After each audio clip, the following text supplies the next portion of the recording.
La RDC, c'est un pays souverain. Je pense qu'on a acquis notre indépendance depuis 1960 et nous sommes assez majeurs de pouvoir financer nos élections et c'est ce qui prouve également la souveraineté, l'intégrité de tout un État. Nous ne pouvons pas continuer à compter sur l'extérieur pour que nous puissions faire les choses chez nous ici en RDC.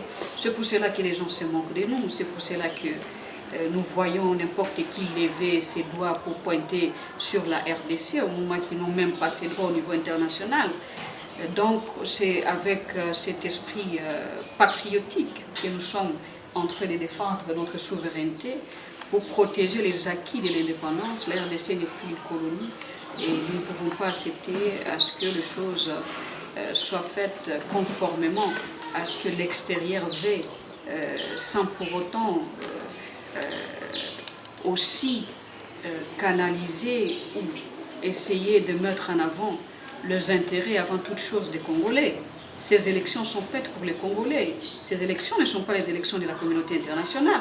Ce n'est pas pour élire le membre de la communauté internationale, c'est pour élire les dirigeants de la RDC.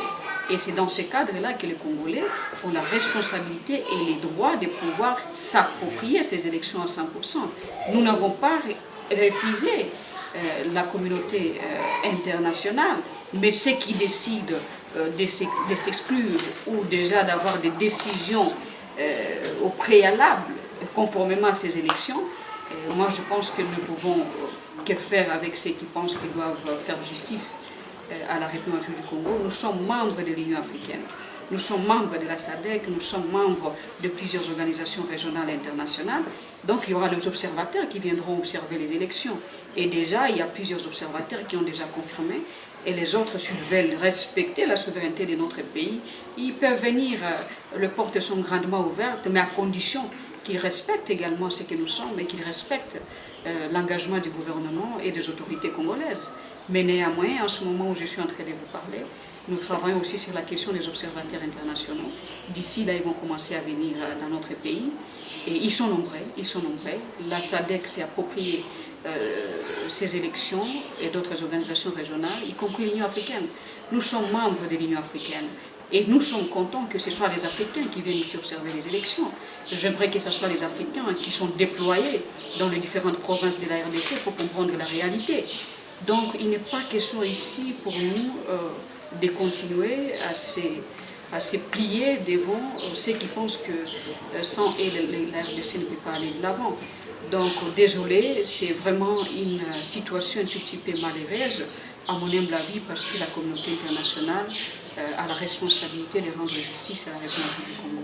Je suis dans la communauté internationale, ça fait 8 ans, ça fait 9 ans, je comprends beaucoup de choses et je peux que dire à toute la population, nos compatriotes, que ce qui fera de nous Congolais, c'est le patriotisme et la volonté de pouvoir se mettre debout pour contrer tout ce qui est comme gérance, et surtout sur le développement et la gestion de la République démocratique du Congo.